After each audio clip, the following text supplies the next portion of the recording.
I would like to call the meeting to order of the UDC. It's 6:30 on September 9, 2015. Can we please start with a roll call? Mr. Sawhill? Here. Ms. Sullivan? Here. Ms. Emerton? Here. Mr. Winchester? Here. Mr. Condon? Here. Mr. Leonetti? Here. Mr. Miller? Here. Thank you. Ms. Ream has been excused. Thank you. I would like to announce that we have a quorum this evening. Next in the agenda, we move to the minutes. We have minutes from 2013. Some of the commissioners are not longer here, so please, we all get to vote. Can we get a motion for approval? We have a motion for approval by Commissioner Jim Sawhill and a second by Commissioner Monica Emerton. Are there any objections? Nothing? Okay. Next, we're moving to disclosures. Do we have any disclosures for this meeting?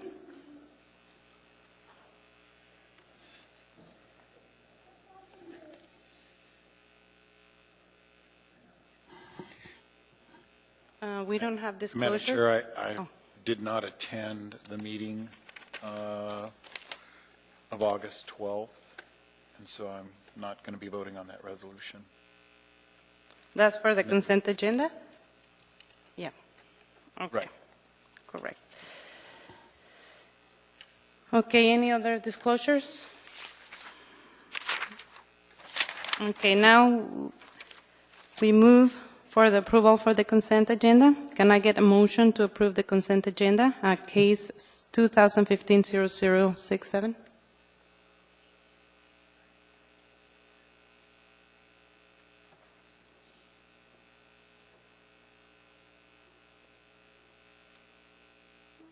I have a motion by Monica Emerton and a second by Commissioner Jim Sawhill. Do you guys want to pull anything from any item from well, there's just one item, no? Okay. Any objections?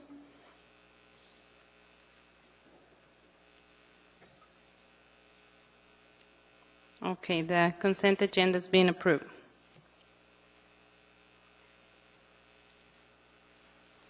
I'm going back to special orders of business.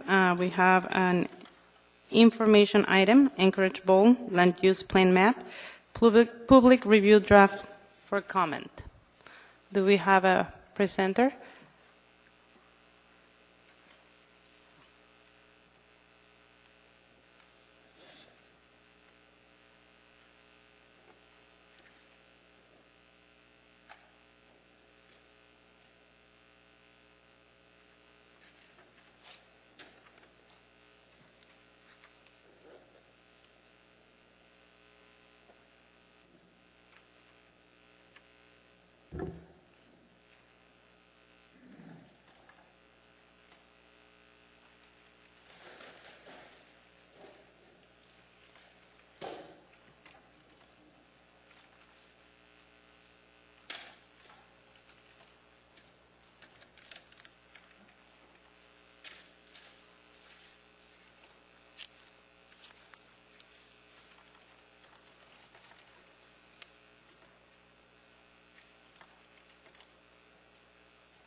Thank you. My name is Tom Davis. I'm with the Municipal Planning Department's Long-Range Planning Division, and I'm here to just give the UDC a heads up regarding an upcoming city planning project that we would like the UDC members to take a look at when it comes out, and if the UDC determines it wants to provide comments and advice on the urban design aspects of that to planning and zoning, to provide that in form of a resolution or letter to Planning and Zoning Commission later this fall.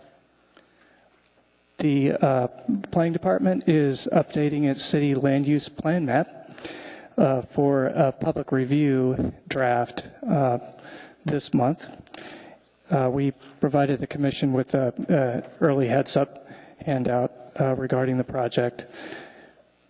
This is a part of the comprehensive plan. It's the missing chapter of Anchorage 2020.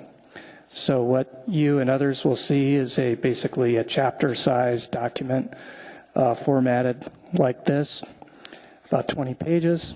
It will include a fold-out land use plan map. It will describe the map.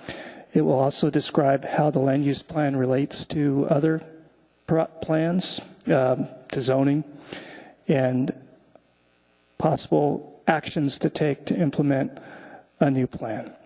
It's a part of the comp plan. Most every comprehensive plan has one, and for a variety of reasons, we didn't have one in Anchorage 2020. Anchorage 2020 had a policy map, a bubble dot diagram, that described 7 key kinds of places that we would like to see in the future of the bowl. What this provides, it supplements that with more specific guidance and direction about those places and fills in the white spaces throughout the bowl, giving guidance for future land use decisions and other development decisions, including decisions about future public investments and public services and where to put those. It's about where we're going to grow, where people are going to work, shop, recreate, and also where future residents are going to settle. So it's helping determine where we're going to find opportunities for future housing. The land use plan map is following a trend in the field, and that is a trend away from this period over the latter part of the 20th century in which land use, a two-dimensional map of land use categories is laid out, and it's just land use. It's a trend throughout the country that we're seeing where urban design and urban form is integrating itself back into that process. And so we're seeing the city as a three-dimensional place. And so this land use plan map begins to reflect more than just color categories of use types. It's also looking at the intensity of use and also the general urban form, the kinds of places that these are occurring in. And I'll point out just a couple of ways the land use plan map will have some areas that may be of interest to commissioners. First of all, I had hoped to have that draft for you tonight. However, we have delayed the release until latter this month. So tonight's become a heads up for you, and I would think and hope that by your October meeting you would have some material to review and determine whether the Commission wants to make any recommendations or comments to Planning and Zoning Commission under your roles and duties related to review of comprehensive plan amendments as the new Title 21 code lists. So this would fall under one of those opportunities if this Commission wishes to take part in it. We've also approached the Geotechnical Advisory Commission, the Watersheds Commission, and today also the HAND Commission, and are requesting each to take a look and determine whether they would like to provide advice to the Planning and Zoning Commission.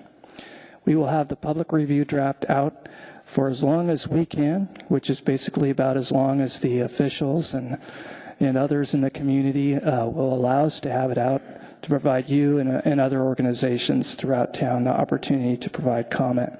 We'll take that feedback in, and we'll use it to develop a public hearing draft that goes to the Planning and Zoning Commission. We're not asking the UDC to have a hearing. If that's its will, that would be fine, but my hope is that you don't necessarily need one to just provide your advice to the Planning and Zoning Commission.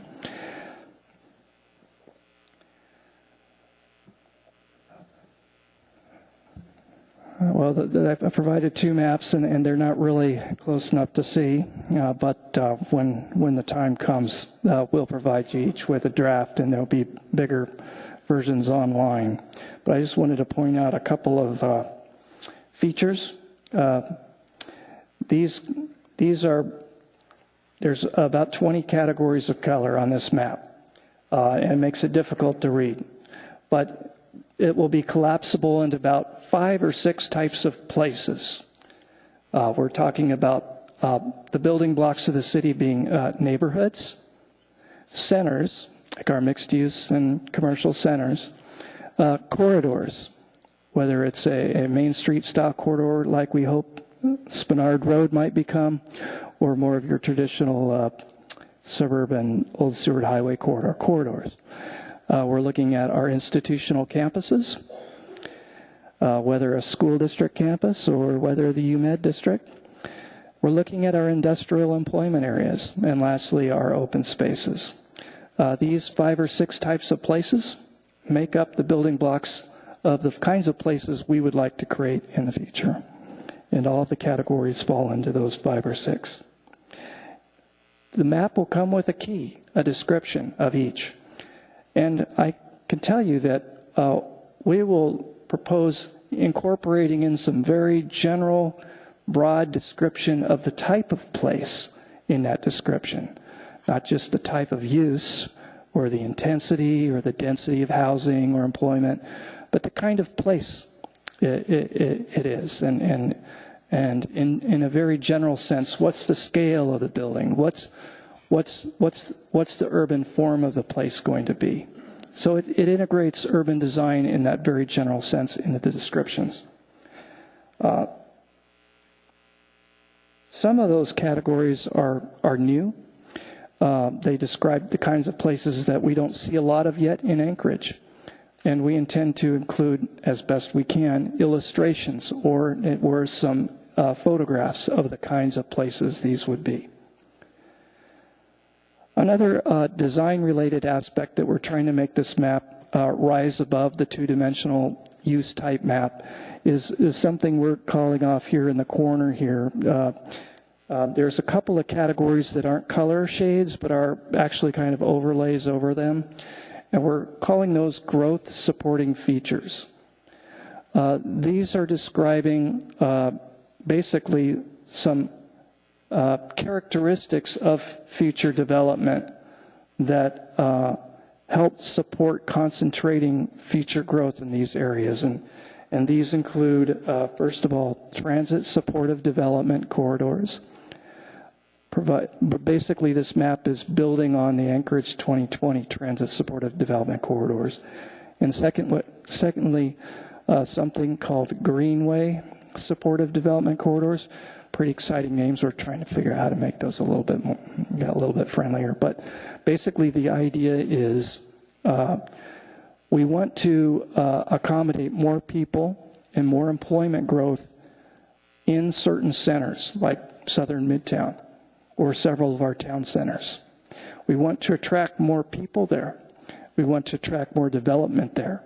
But it's very difficult in terms of finding the space, dealing with the parking, finding access to these places. And in the case of a lot of Midtown, making it a place where people want to be in. These features, we believe, are supporting more intense growth in these designated centers than would occur otherwise without the transit supportive concept, without the Greenway concept. The transit supportive concept describes a type of place that occurs a type of place within about a quarter mile or about a 5-10 minute walk of certain transit corridors where the community points to and determines that these are going to be higher level of transit service than we see today. Not all, but some. And particularly corridors where there appears to be opportunities for improving the urban environment and increasing the amount of housing and possibly also other uses along those corridors. The Greenway corridors also describe a type of use.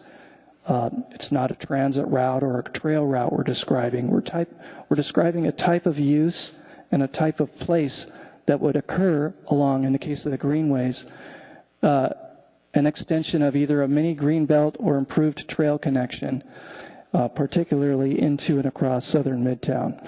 That could include further daylighting of certain creeks, or it could just include brief open spaces along that trail route. And the idea is to be able to allow people both through transit, supportive development, and the Greenway supportive development, more people to be able to access our centers and reduce the actual need for parking spaces in those centers and to increase the attractiveness of those centers. Two more growth supporting features that may show up. One is, you can't see it. We have a new zoning tool in the new Title 21. It's the R4A district, and it describes a very high intensity and mixed use type of residential neighborhood. It's even more intense than our heretofore our highest density district, R4.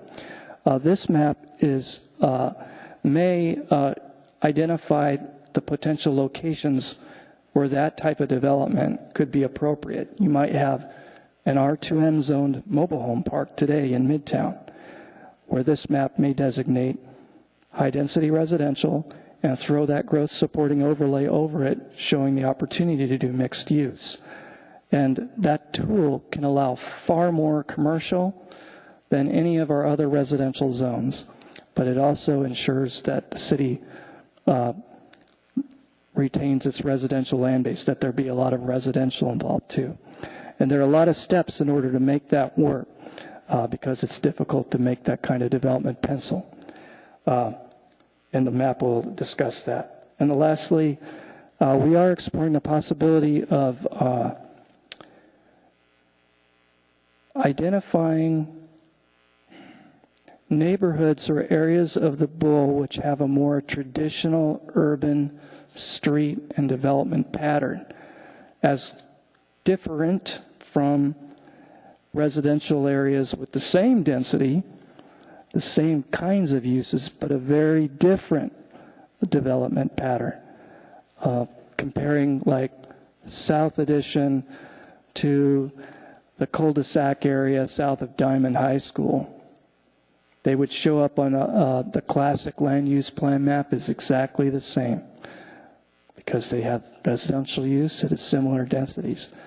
But moving towards this concept of identifying places and how they may be different from one another from the urban form standpoint, we're at least going to work on looking into the possibility of building on some of our neighborhood and district plans that really identify places like Fairview and South Addition as very different from neighborhoods with similar uses. Lastly, this draft will include a list of actions, possible actions to achieve the map, and there would need to be a lot of those. They will build quite a bit on recent land use studies that we feature in this handout on page 7. They will also draw on the adopted neighborhood plans that appear on page 6 of your handout. These plans and studies had a lot to say about making certain things happen in order to achieve more housing or improving our city. It will also draw to some extent on the, there was a full page in the new administration's transition report regarding things to do to improve land use and housing opportunities. And there's also been work done by Housing Anchorage recently. So we're going to include a section that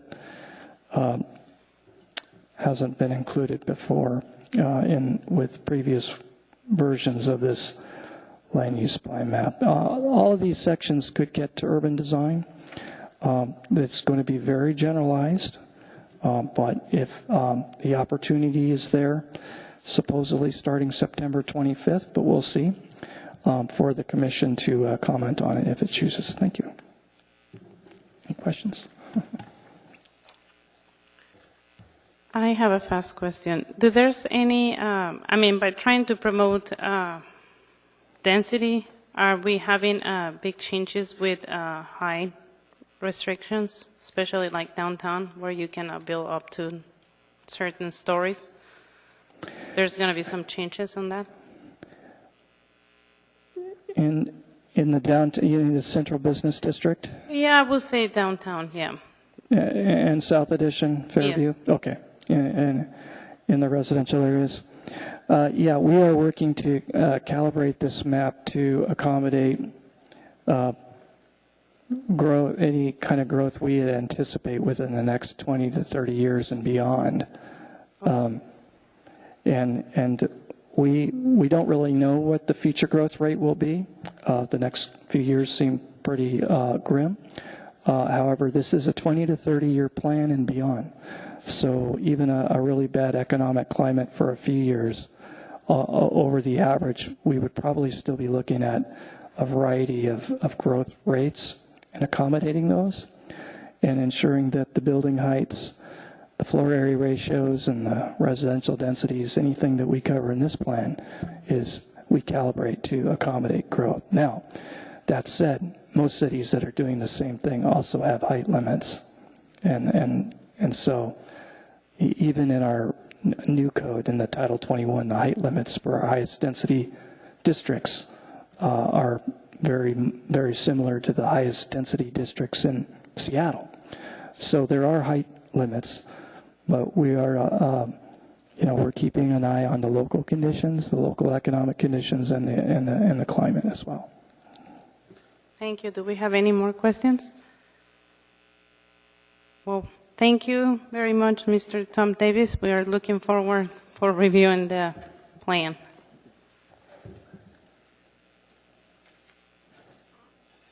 We are back to the regular agenda. This is a public hearing.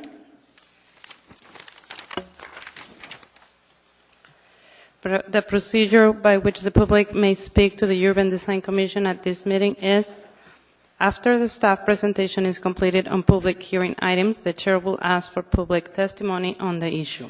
Persons who wish to testify will follow the time limits established in the Urban Design Commission Rules of Procedure.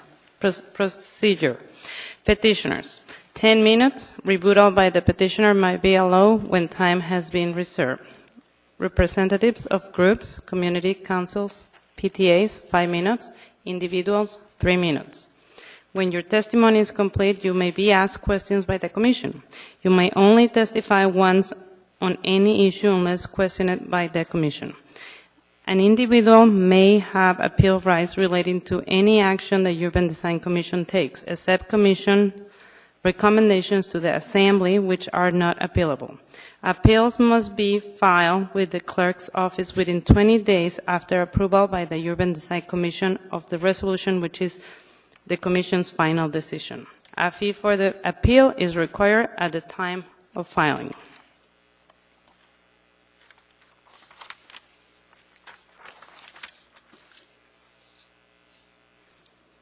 Do we have a staff report? Thank you, Madam Chair. Yes. St. Mary's Episcopal Church is requesting sign variances from AMC 2147040 to permit a new church sign. The project is located at the southwest corner of Tudor Road and Lake Otis Parkway, and the subject site is zoned R3. As I mentioned, the church is seeking variances to allow a freestanding sign that requires variances from the following five variances. one being for the sign exceeding the maximum height, one for the sign exceeding the maximum area, one for the number of signs allowed per the street frontage, and then two for the changeable copy sign that will be part of this. As I mentioned, the variances are from AMC 2147040, and they're needed with regard to the height, the maximum area, and number per frontage. They are needed because the requested sign height is 9 feet and the sign area is 70 square feet. The code allows for an 8-foot sign with a maximum area of 40 square feet. Also, one freestanding sign is allowed per 500 feet. St. Mary's Episcopal Church has an existing freestanding sign at the top of the retaining wall near the intersection of Tudor Road and Lake Otis Parkway, and a second sign at the driveway entrance on Tudor Road. These signs are visible respectively to drivers traveling north on Lake Otis Parkway or from Tudor Road. The church is requesting a variance to install the sign at the location of the Tudor Road sign. The new sign is not a replacement of the existing sign because the current sign has grandfather rights. And if that sign is removed or altered for any reason, the grandfather rights will be lost. So this new sign is subject to the current code requirements.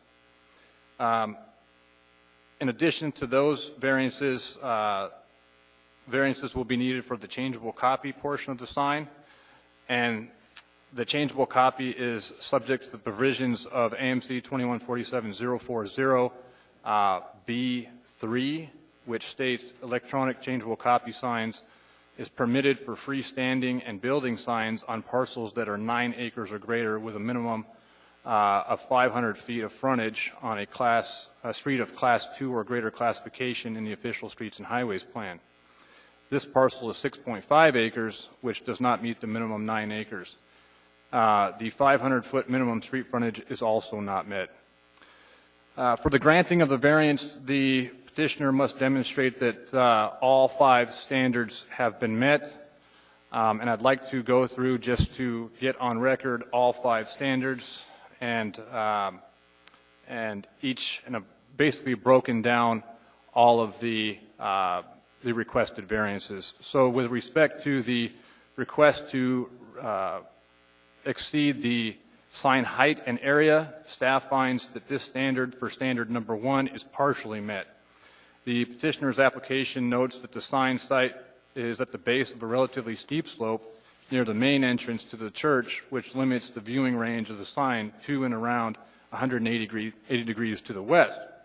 While there is a steep slope near the driveway entrance, the slope does not affect the visibility of the sign, as the sign is positioned to attract attention to drivers on Tudor Road.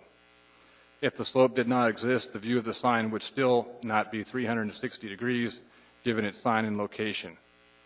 With respect to standard number 1, for the request to exceed the number of signs allowed per street frontage, staff finds that this standard is not met. The church has 2 existing signs, 1 sign at the top of the retaining wall and 1 at the driveway entrance. There are no special conditions particular to the land, which is not applicable to other land in the R3 district, and would not that would deprive the property of the ability to display signs. With respect to the request for a changeable copy that does not meet the minimum lot size and street frontage, staff finds that this standard is not met. The parcel is 6.5 acres, which does not meet the minimum 9 acres, and there are no special conditions that are peculiar to the land that meet this standard. For standard number 2, with respect to the request to exceed the height and area, staff finds that this standard is not met. The petitioner's narrative states that the surrounding properties have larger signs, but failed to note that the properties are zoned commercially, which allows for these businesses larger signs. The church is in a residential zone, so the comparison with the commercial zoning is not valid. With respect to the request to exceed the number of signs allowed on the per street frontage, staff finds this standard is not met. The church has 2 existing signs that are grandfathered. The large sign at the top of the retaining wall would not be allowed under the current sign ordinance as it exceeds the area permitted. The sign at the driveway entrance would also not be allowed under the current sign ordinance because only 1 sign would be allowed per 500 foot of street frontage. With respect to the request for changeable copy that does not meet the minimum lot size and street frontage, staff finds that this standard is not met. Not having the ability to display a sign with changeable copy would not deprive the applicant of the rights commonly enjoyed by other properties in the R3 district. With respect to standard number 3, staff finds that the request to exceed the sign height and area, this standard is not met. The slope topography does not limit views of the site of the sign for drivers on Tudor Road. The required setback is 10 feet and does not affect sign visibility. There does not appear to be any special conditions or circumstances. With respect to the request to exceed the number of signs allowed per street frontage, staff also finds this standard is not met. There are no special circumstances or conditions in the property that merit relief from this standard. With respect to the request for a changeable copy sign that does not meet the minimum lot size and street frontage, staff again finds this standard is not met. And again, there are no special conditions or circumstances on the property that merit relief from this. Standard number 4, with respect to the request to exceed the sign height and area, staff finds that this standard is met. The surrounding properties located along the roadways are largely commercial, and the requested sign would not impair the character of the area. With respect to the request to exceed the number of signs allowed per street frontage, staff again finds this standard is met. The requested signs would not impair the character and value of the neighborhood. With respect to the request to change for a changeable copy sign that does not meet the minimum lot size and street frontage, staff finds that this standard is partially met. Many residents are of the opinion that changeable copy signs add visual clutter and blight to our roadways. Other residents may not be as concerned by these types of signs. The portion of the sign allocated for changeable copy is not overly large. Standard number 5. With respect to the request to exceed sign height and area, staff finds this standard is met. The requested sign is 9 feet in height. The additional 1 foot in height will not materially add to the visual clutter or blight of the neighboring properties. With respect to the request to exceed the number of signs allowed per street frontage, staff finds that this standard is partially met. The additional sign will not add, again, to the visual clutter. However, it could be argued that the changeable copy portion of the sign does add to visual clutter and blight. With respect to the request for a changeable copy sign that does not meet the minimum lot size and street frontage, staff finds that this standard, again, is partially met. Many residents are of the opinion that the changeable copy adds visual clutter and blight to our roadways. The portion of the sign allocated for changeable copy is not overly large, but this section of Tudor Road has not been cluttered with changeable copy signs. The requested changeable copy sign will add a degree of visual clutter to the streetscape. So with that being said, staff would like to, or staff finds that the proposal does not meet all 5 standards for the sign variance. The division recommends denial of this case. If at the conclusion of the public hearing, the commission finds that all standards are substantially met and approves the variance request, staff provides the condition located on page 7 of your staff packet. I'd be happy to answer any questions. Thank you. Commissioner Leonetti. Thank you, Madam Chair. Couple questions. First one is, do you know why they are not removing the existing sign? Through the chair, Mr. Leonetti, I do not know that, and I do apologize. I did not write this case. I'm simply presenting it here tonight, and I do not have the background on that. I'm sure the petitioner is more than willing to give you an answer there, but unfortunately, I don't know. I apologize. Okay, thanks. And then you might be able to answer this, or maybe not, if you are just here presenting. But it seems like that there's a conflict of some of the findings, and maybe I'm not keeping up with the 5 note of that front. But like if you look at on page 5, the first underline says request to exceed the number of signs allowed per street frontage, and then it says the standard is not met. And if you go down to the very bottom, request to exceed the number of signs allowed per street frontage, it says the standard is met. So, which is it? Through the chair, Mr. Leon, that's a great question. Sharon Ferguson, I believe with regard to the 2 separate variances, I suppose that they could have 2 separate answers, and staff person Sharon Ferguson believed that in one instance the standard was met, in the other instance that it was simply not met. So I can't explain the thought process behind why she drew that conclusion. However, I can tell you that was the conclusion. Okay, great, thank you. Do we have any more questions for staff? Commissioner James Sawhill.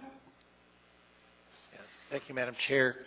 I think one of the problems with this case is the underlying zoning of the property. If this property was zoned PLI, which is appropriate for a campus setting, and churches are allowable use in a PLI, wouldn't the sizes of the signs be allowable under that zoning? Through the chair, Mr. Sawhill, yes, you're correct.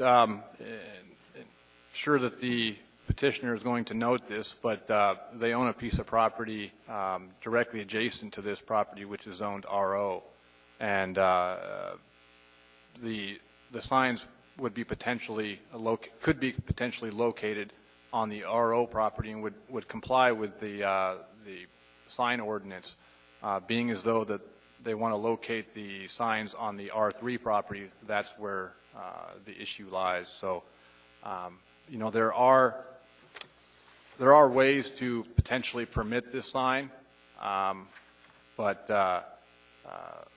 where they want to place it on the R3 property and the size that they want to make it, the changeable copy, it just simply doesn't work. So, Okay, thank you. Commissioner Winchester. Thank you, Madam Chair. So I guess follow up on Mr. Leonetti's question. These variance findings are specific to 2 different variances. Is that correct? Through the chair, Mr. Winchester, actually they're specific to 5 variances that have been broken up into, I guess you could call, 3 subcategories. So the way that staff person Ferguson has written this case is to group them into 3 categories, and that's how I've presented it here to you. And I apologize for my long-winded presentation, but I felt like it was necessary to get that on record. So, yeah, so basically, as the way that it's been presented, 3 variances, or 5 variances in 3 subcategories. Now, excuse me, let me just get this correct.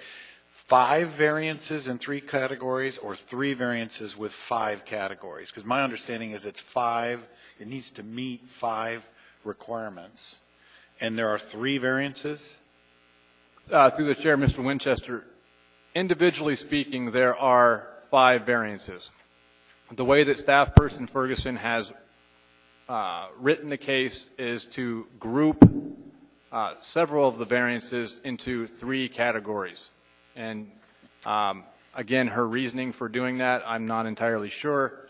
But you know, perhaps she thought that, for example, that the request to exceed the height and area, that the standards for granting that variance would all be the same, and so she grouped that together.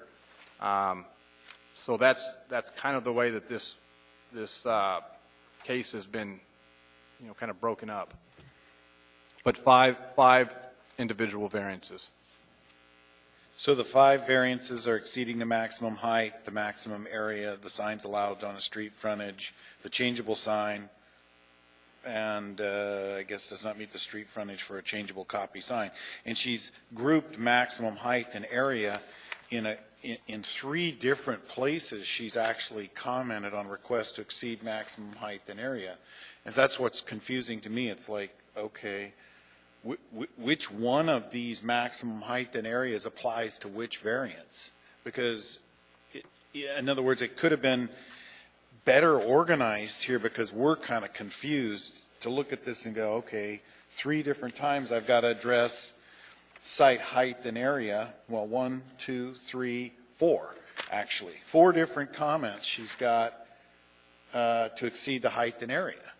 And so I'm a little confused. Does the rest of the board got it, or am I just the only one?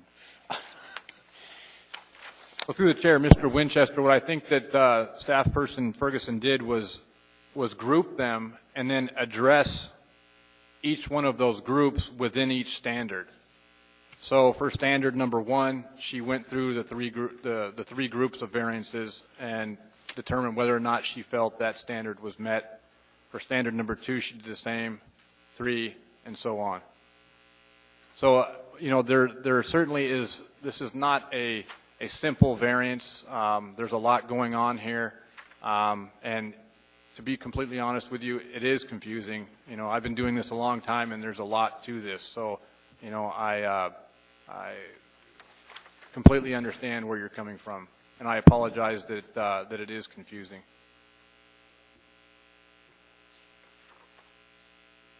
Thank you. Commissioner Leonetti? Thank you, Madam Chair. I think I just figured it out. On the variance findings, it's just the semantics on organizing the words. Wherever it's italicized, I think is the requirement for the code. And as the standard that has to be met, and there's 5 of those, there just happens to be 5 other criteria that the signs are not meeting. So wherever there's an italic, underneath that there's discussions of 5 different things that the sign's going after. Through the chair, Mr. Leonardo, you are absolutely correct, and I probably should have pointed that out sooner. Or perhaps staff person Ferguson should have numbered, 1 through 5, the italic standard to be met. I think that would have made it a little bit more clear. And I obviously probably should have pointed it out at the beginning of my presentation. Okay, thanks.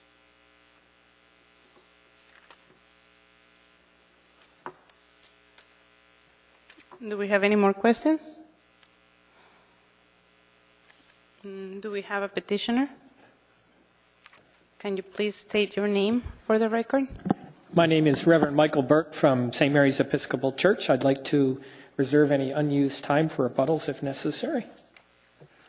Those of us at part of the St. Mary's community believe that this case is a really good example of why we have citizen commissioners. And we don't believe this is anywhere near as complicated as some of the materials that you've seen make it be. St. Mary's started in 1954 when Marcy Waldron gave the corner of her family's homestead to build the church.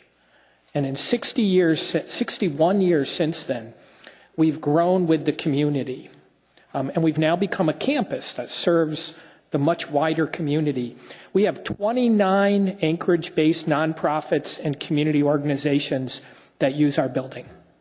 We share space. We give space to 2 other churches in addition than ourselves.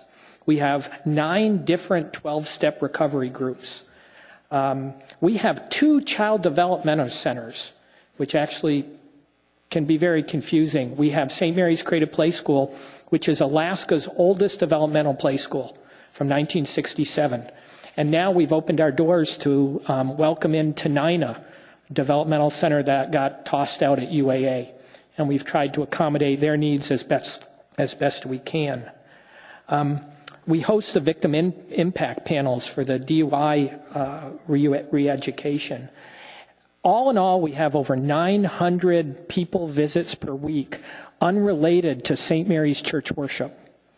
So these are all people from all walks of life in the community coming in and out, looking for us. We're up on the hill where you actually can't see the buildings, which is different than the other three corners of the intersection. And what we're trying to do is really not all that complicated. What we want is an effective way for all of our different user groups to communicate with the public, just simply to let people know where they are. People come in all day long and they say, sorry, it took us a long time, we couldn't find where you were up here. All these different organizations. We want to reduce the clutter. We could potentially give every group that has space there a little tiny sign, but that would be unsightly. It would also be very difficult to read as we go down Tudor Road. We want to improve the look of the property. We want it to look good. We want to show our very best, and we want to be enabled to serve the community in the way that we always have.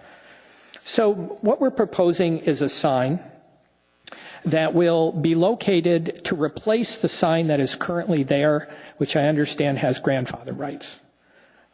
We don't want anything with flashing lights. We don't want anything with scrolling text. Coming before you all is not anywhere near as intimidating as working this sign approval through a committee of 200 church ladies. They have very specific ideas of what this can and can't look like. We want a static image that can change every 60 seconds to tell people that G3 Church is located here, that Tenina Developmental Center is located here, that FISH, which is an organization that feeds the hungry, is located here, that there's an AA meeting here at noon. Just a change every 60 seconds that would show a different message. Not everybody gets all their messages all the time, but it's the best we can do.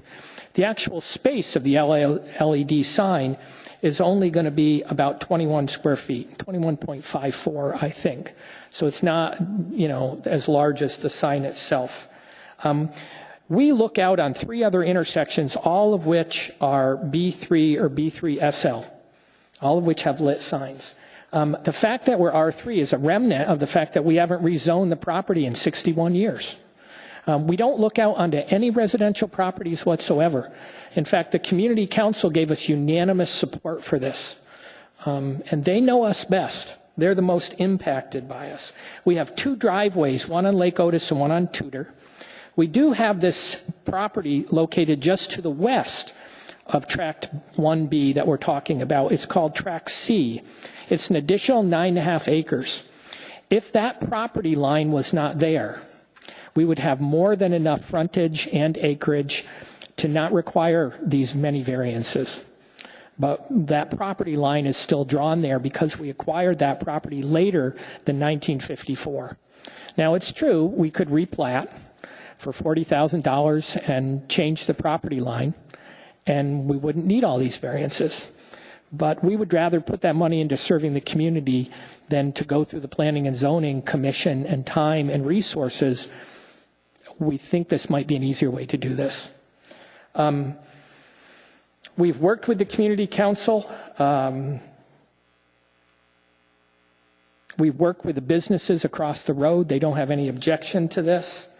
And we just feel that this is really the best thing we can do to continue to serve the community. We could potentially locate the sign on Tract C, but to do so, that property goes right down off of Tudor, down 14 feet, and that sign would be located 14 feet below the surface of Tudor Road, which would require us to stick it up on a great big pole that's not going to fly with the church ladies. In addition, access to that Tract C is through the driveway on Tract 1B, because DOT only wants one access to Tudor Road there. So to go on that additional tract, you have to use that main driveway anyway. We have a senior center opening this fall called the Thomas Center. That is, again, to serve the wider housing needs of the community. So that additional $40,000 replatting expense would end up raising the cost of the housing for seniors if we had to go that route. So we're appealing to you and to your good judgment that there might be an easier way to do all this. Do we have any questions?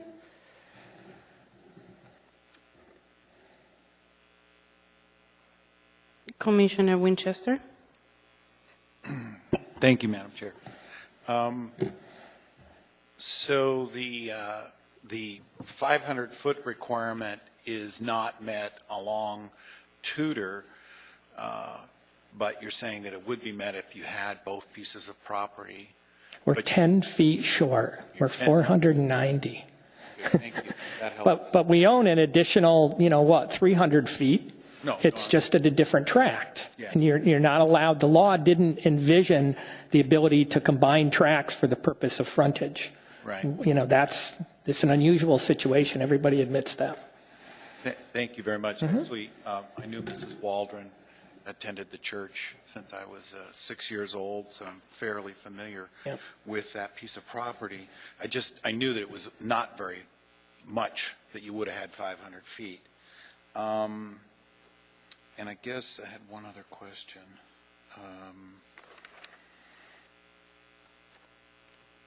Yeah, we'd have 15.5 acres if we could include both sides of the property line. And the DOT traffic requirement that be the only access, do you have a separate access for the Thomas Center going in? No, the So you're DOT using- wants us to come in that one main driveway. Right. What they're trying to do is avoid all those different access points on Tudor. Absolutely. Yeah. I just wanted to double check that Yep. I understood that correctly, that you're basically confined to one access on Tudor Road.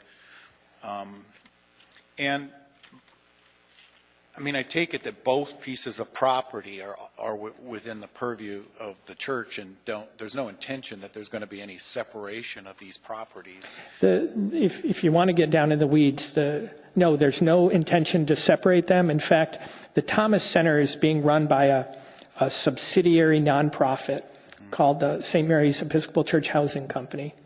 And St. Mary's Church retains ownership of that property and has a 100-year land lease for $1 a year, I think it is. So nobody's going anywhere.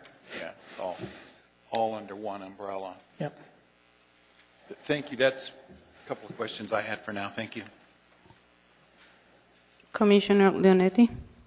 Thank you, Madam Chair. Is there a reason that you aren't removing the existing sign? Oh, the existing sign is going to be replaced by this new sign if that's permissible, yeah. So there would be one sign then on the Lake Otis frontage? We're talking about the Tudor I frontage. mean, Tudor, rather, sorry. Yeah, on that edge of Tudor, there'd be the one, this sign would replace the sign that is currently there by the driveway. It would be in the exact same location. Because that's number 3 here, exceeds the number of signs allowed per street frontage. I think what they're including is there is one on the corner, way up there, but then on the driveway of Lake Otis, because we have 2 driveways, we have a little tiny hanging sign that just simply, points to the driveway, so people know where to turn in. We have a bus stop there. So on this blanket of a plan, there's one sign in the northwest corner that's handwritten that says proposed sign location. There's another sign in the southeast corner that's actually off property and on a different parcel. And then there's a circle with a square in it that says concrete bell tower. I was not able to find any other actual signs labeled on this plan. So that's what I'm trying to figure out, where is this duplicate sign that we're going for a variance for? As I understand it, the variance we're asking for is for us to take down the grandfathered sign that is on the driveway that exits into Tudor and to replace it with this new sign in the exact same location. The total number of signs will not increase. They'll remain the same. Am I the only one that's reading that differently?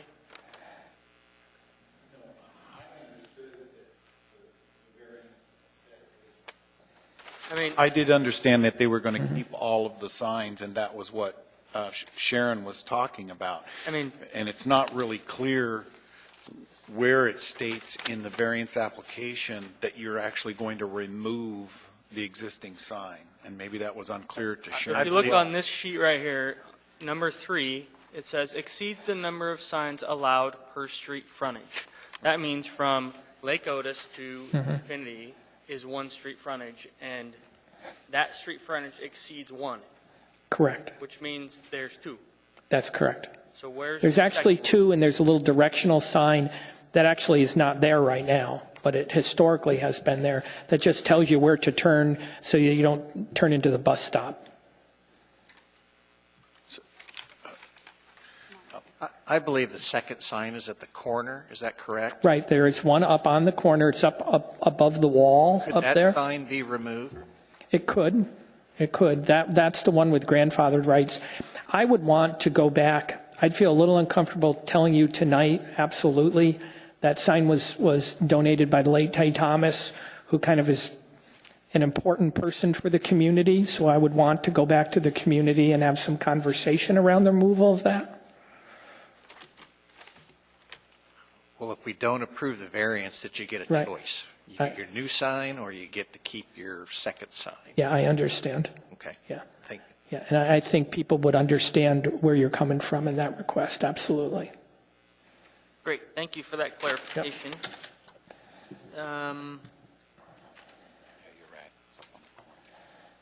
You mentioned just a minute ago that the sign, a reference to a size for a sign of 21.54 square feet. What was that reference that you were talking about? That's the actual LED portion. Oh. I mean, it's not a big LED sign, it's the LED within a larger sign. The feeling among the church community was, if you're going to do an LED, a lit sign, in order to make it look like one of the traditional signs that goes with a church and not seem gaudy or inappropriate for a church, it needs to be nested in something that reduces the visual impact of that. That was the idea. Okay, great, thank you. Yep. Commissioner Condon? Yes, Madam Chair. It seems that you've got a very successful institution, that you've got many things happening, a lot of community outreach, and, a long history of continued development, expansion of programs, and I want to commend you on that. You're immensely successful as a community support organization, a church. I'm just wondering, is lack of signage, additional signage, high-tech LED, changeable copy, is your continued development as a valuable community organization somehow going to be compromised if you don't get this signage? The signage is actually not for the church. Let me tell you what I mean by that. We know where we are. Our parishioners know where we are. It's all the community members who are coming to these different events that are held there by these different organizations that need to know that Tenina Developmental Center is located up there on the hill where you can't see them. That need to know that G3 Church actually meets there, because all it really says is St. Mary's. So the changeable copy allows us to communicate effectively with the public that those organizations, this is where you turn to go there, to go to an AA meeting, to go to the DUI re-education classes, to go to Tenina Developmental Center. This is where you turn off of Tudor to access any of those different community organizations. But it seems that you've been very successful in communicating to the community that this is St. Mary's, this is where all these activities happen. You continue to expand your operations, and it seems that additional signage will make little or no difference in your continued prosperity. I think it has the lack of effective signage has a detrimental effect on some of the different organizations that are there, because Tenina, people don't know they're there, and they need the ability to let the public know that's their location. To simply say they're at St. Mary's is confusing, given that we already have a St. Mary's Creative Play School. So it enables them to at least once every 5 minutes to have their name show up on a sign so that people that drive by regularly can identify, oh, that's where Tenina is now. So I think it does have a detrimental effect on them. I think it also has a detrimental effect on the community. I mean, I'm there especially on Saturdays when a lot of these events take place, and the people that arrive late because they say, believe it or not, I couldn't find it. I think that appropriate and effective signage would help with that a lot. It's not going to make a difference for the Sunday morning worshiping at St. Mary's. We all know where we go to church. I think it would be it's the community that probably has the greater need for this kind of communication. So do you think that it might be a valuable experience for someone looking to find their specific event? Do you think it might be beneficial for them to wander around your campus and experience the beautiful architecture of your church? And, you know, is it so bad that someone would have to look around for their specific event? Commissioner Condon, if they were spending their time wandering around the St. Mary's campus, that would be a good thing. Unfortunately, they're spending their time crossing the Lake Otis and Tudor intersection 3 or 4 times. That's what we want to avoid. Get those people out of traffic. Okay, thank you. Commissioner Winchester?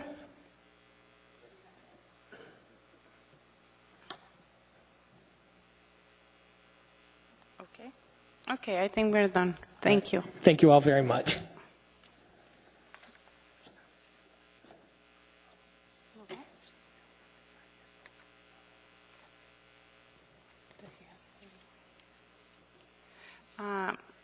You have extra 3 minutes and 26 seconds. Do you want to use them? I don't know if it's possible under the rules to just cede that to any people here from the community who have anything they want to say. Sorry. 'Cause I have nothing more. To wait after the public speaks. Okay. But yeah, you still have 3. Thank you. I'll reserve that in case there's questions from the public or anything I need to give a response to. Thank you. Yeah, now we are open for public testimony. Do we have any representatives of groups who wish to testify? Any other individuals?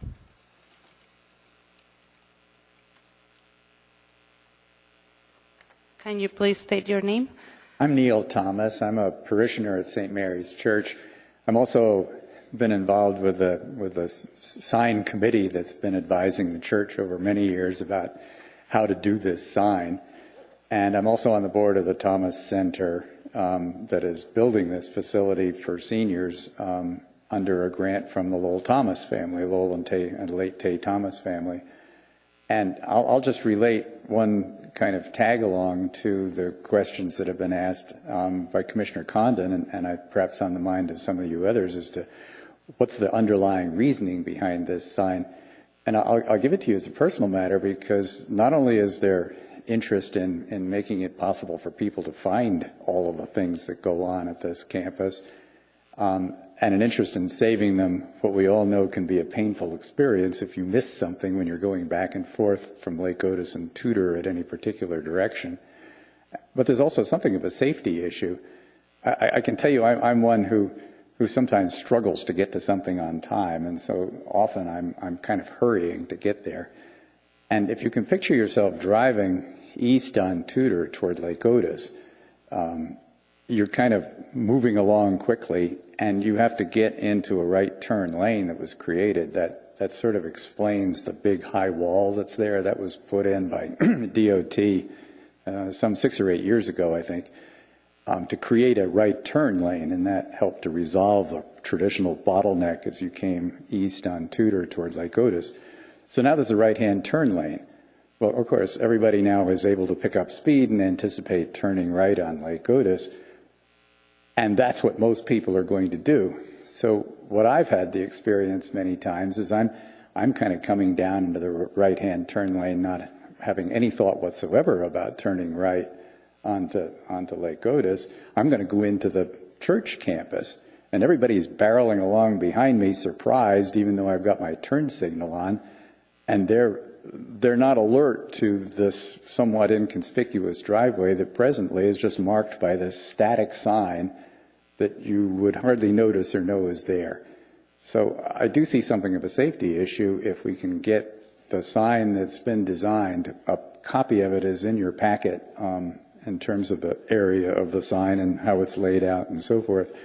And I think over time, this will help educate everybody who's going by there, whether or not they have business at St. Mary's, to the idea that, hey, there's a driveway there. You know, let's be alert to people making a turn that is some, I don't know, 20, 30 yards ahead of where the right turn lane is onto Tudor. So that would be the one add-on that I would offer you tonight. Thank you. Thank you. We have a question for you, Commissioner Condon. Yes. Yeah, thank you for that insight.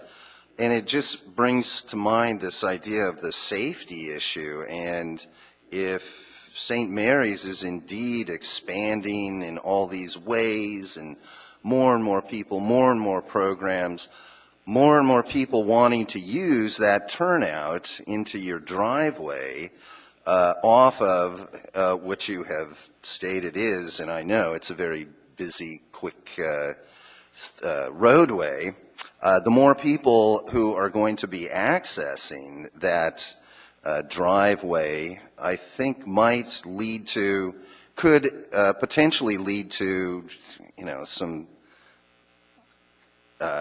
negative, problems. So I'm just wondering if really the whole approach to the issue may not be somewhat sort of short-sighted, that maybe for the short term you will provide your users with information, but if indeed St. Mary's continues in its stellar trajectory, we're going to have a bottleneck there on Tudor of users of the church wanting to turn into the property.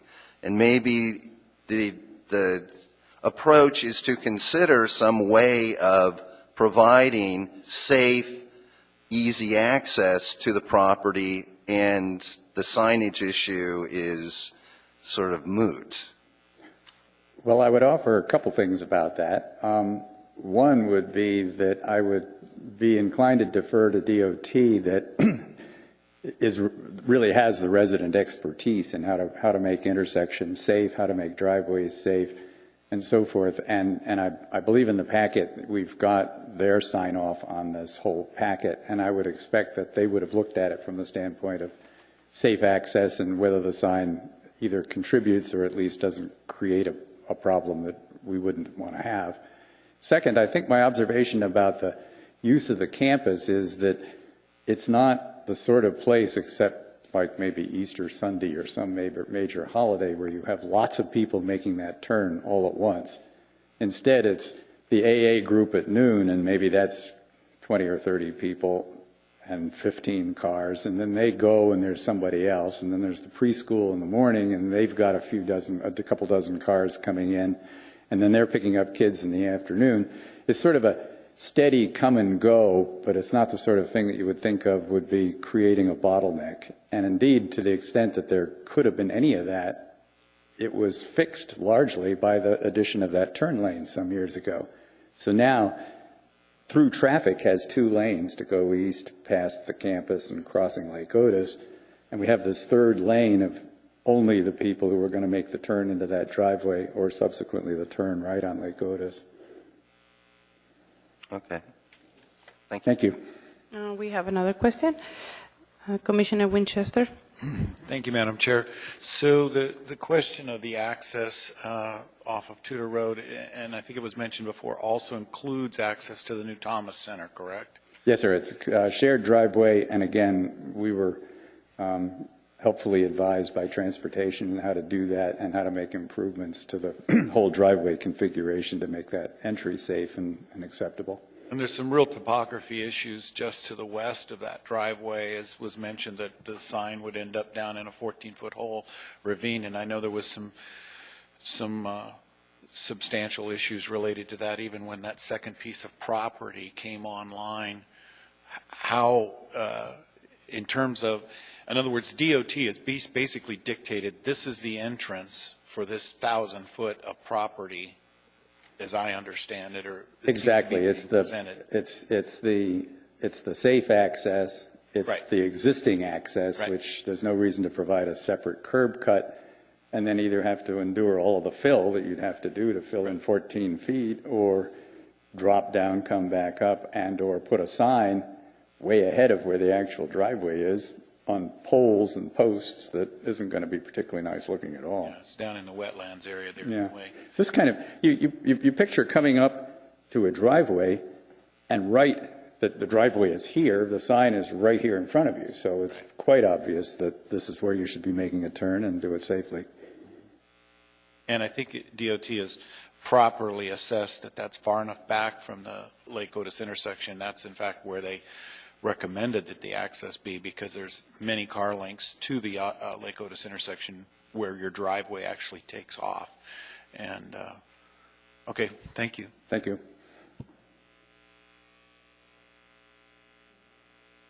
Do we have anyone else in the public that would like to testify? My name is Bob Bradley. I'm a member of St. Mary's, and I also sit on the board for the Thomas Center and also for FISH, which is a food pantry. The sign that is existing right now is a non-lit billboard sign. Okay, so when you're driving up and it's dark, you will not see this sign. Unless you're absolutely focused on trying to find a sign there, it's kind of hidden in the trees up on a hill, and it's real hard to see. The new sign is going to take its place. It's lit. It shows everything that's going on in our community, in our area. And this is pretty much a no-brainer, if you ask me. We're just replacing the sign that's there, and we're making it accessible for everybody else that's going to come to our church.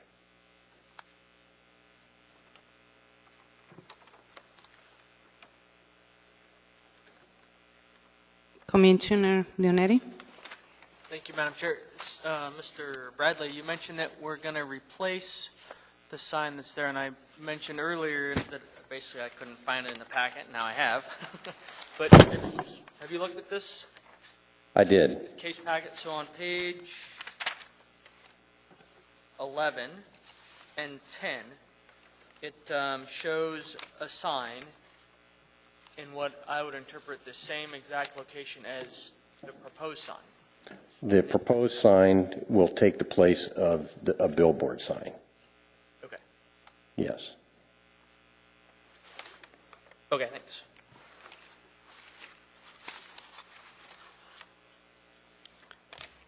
Any additional questions? Commissioner Sawhill? Yeah, thank you. That is a hard driveway to find, and there's lots of vegetation around it, and it's dark. Have you guys considered clearing the vegetation to make it more visible? And looking at your site plan, I don't see any lighting by the driveway. Have you considered putting a site light there to make it more visible? You could try to get a light on that corner there, but again, it would be going through all the vegetation. DOT is not going to let us cut a whole bunch of trees down just so that we can see our sign. I know that. Well, you can cut trees on your own property. There's an easement that's out in front of that property there. I don't see any easements on your map. It should be 10 feet off of the sidewalk area. I see a development setback and T&E easement, but nothing Correct. that would prevent you from clearing that. We can't clear a T&E. It's our property, but you're not, as a builder myself, I've been down that road before. You don't want to clear too much of their stuff. Yeah. I believe they have, is it an overhead telephone or electric there, or is it underground? Underground. Yeah, so I think. And it's on the west side of the driveway. Yeah, and I think you do have the right to clear vegetation within utility easements. But, so it's an option for you. Thank you. Any more questions?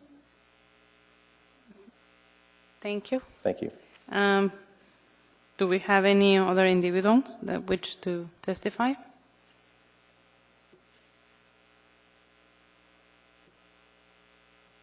Okay, now we go back to Reverend Mike Burke. Would you like to use your rebuttal time? 3:26. I think just to ask your support and your help. I mean, we really are just trying to do something that in our view betters the community.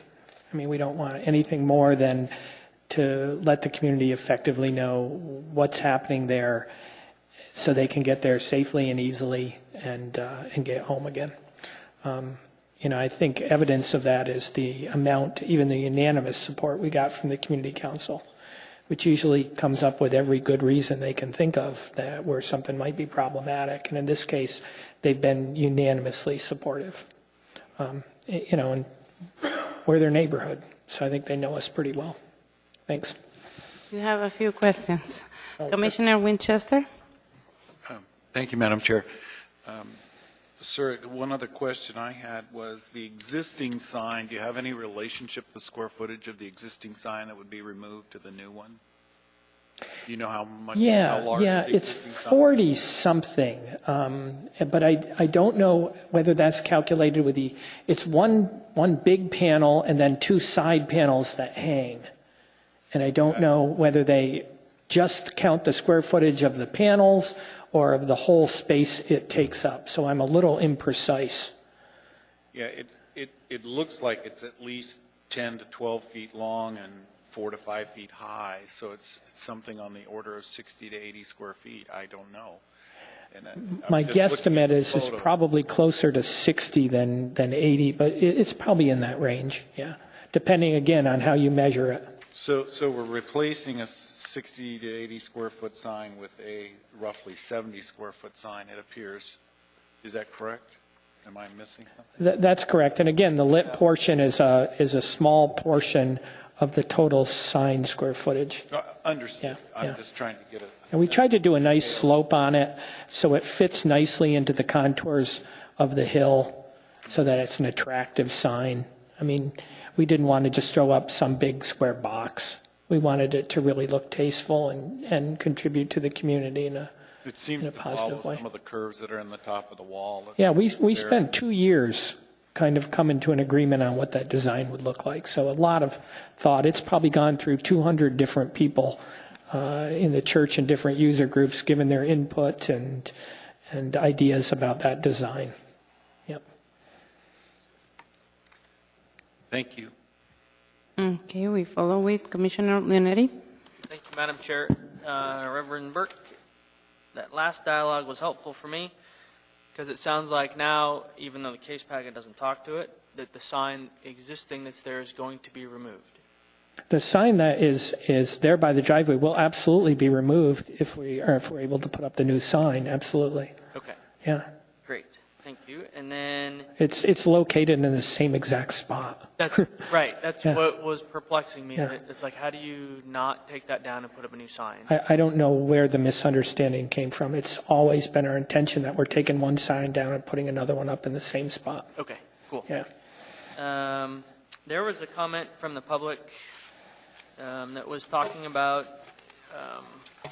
the light and limiting the lumens on the sign. Have you? We heard that in our own community. There was one person within the St. Mary's community. We had one person at the community council who said they're a stargazer. And one of the concerns they have is the amount of light pollution in Anchorage. And they said, would you have any objection to kind of modeling good behavior and shutting your sign off after, say, 11 o'clock at night, or at the very least dimming it down and then having it, go back to regular illumination during the day? And as long as the signs are set up to enable you to do that. I think that's a fantastic idea. Okay, and Yeah. would not be opposed to having that be a condition? No, we'd be in favor of that. Yeah.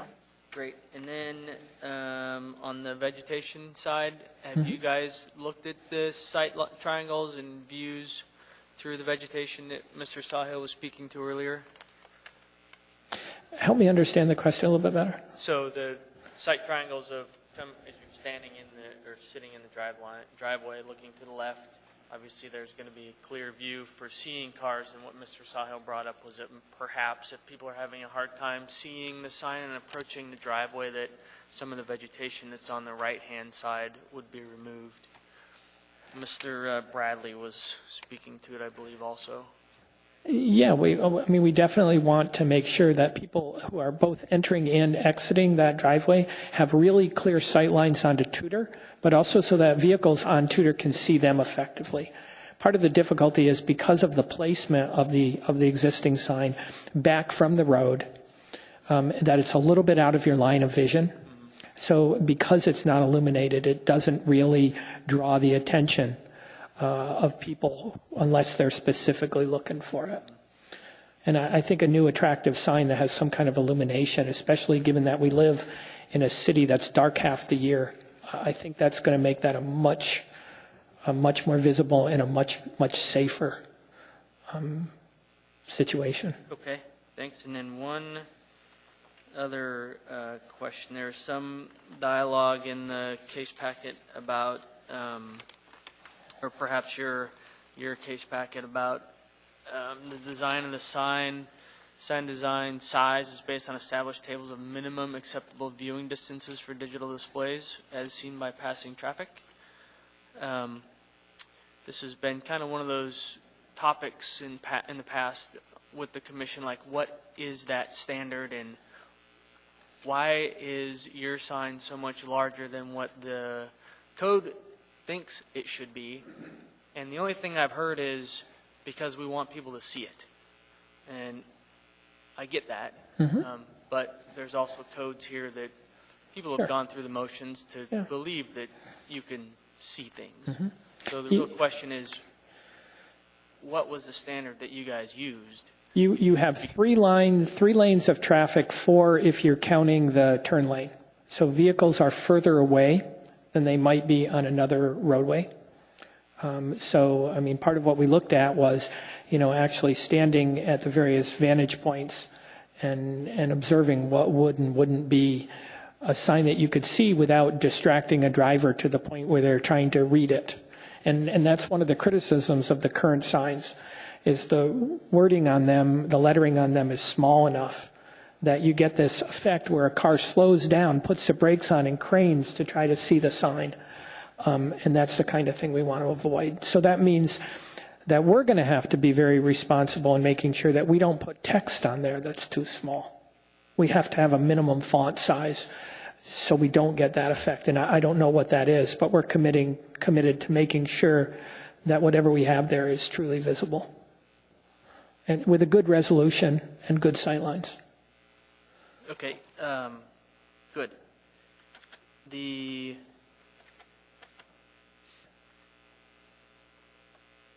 That's all my questions. The church community put a kibosh on any kind of blinking lights or scrolling images, scrolling messages. The people within the St. Mary's community said absolutely not. Okay, great. So, if we need something to that extent, we're certainly willing to provide that. Commissioner Miller? Yes, thank you, Madam Chair. I have a couple of questions, again, following up on the size of the sign. The digital area, you said, was about 21.5 square feet? I think it's 21.54, but that's off the top of my head. Sure. The rest of the structure is 10 by 7, so I'm wondering how you came up with that size, and if there's any reason why you couldn't reduce that, the rest of the structure, down to 8 by 5 or something else that gets you within that 40-foot or 40 square feet sign area. You could, but it would make it a less attractive sign. I mean, part of what we wanted, we dealt with this first internally as a church community.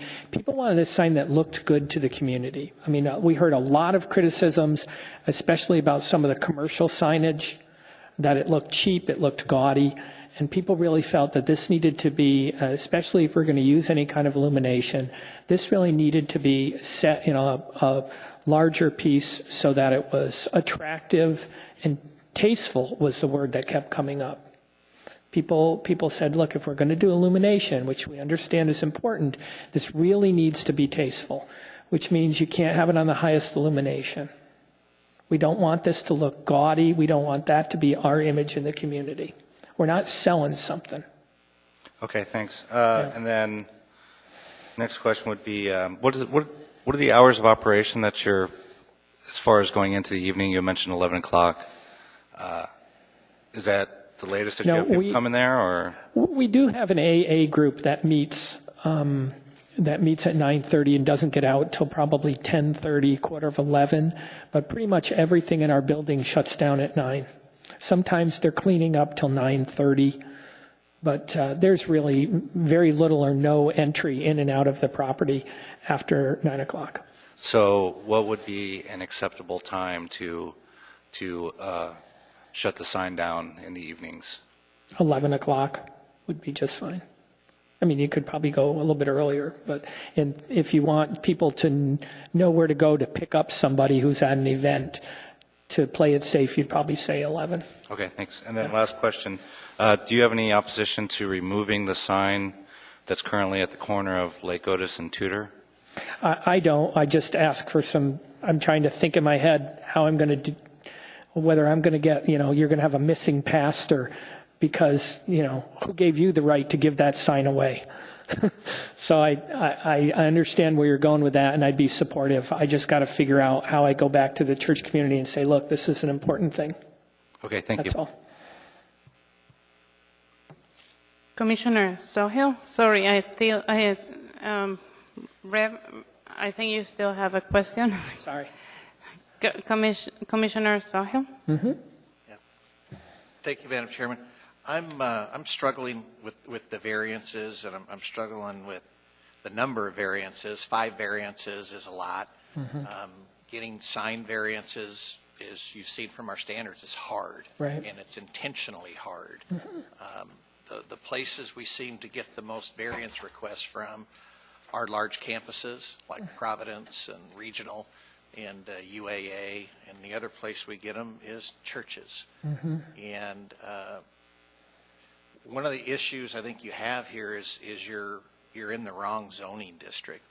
Right. R3 zones are in residential areas, and in there the church sign should be small.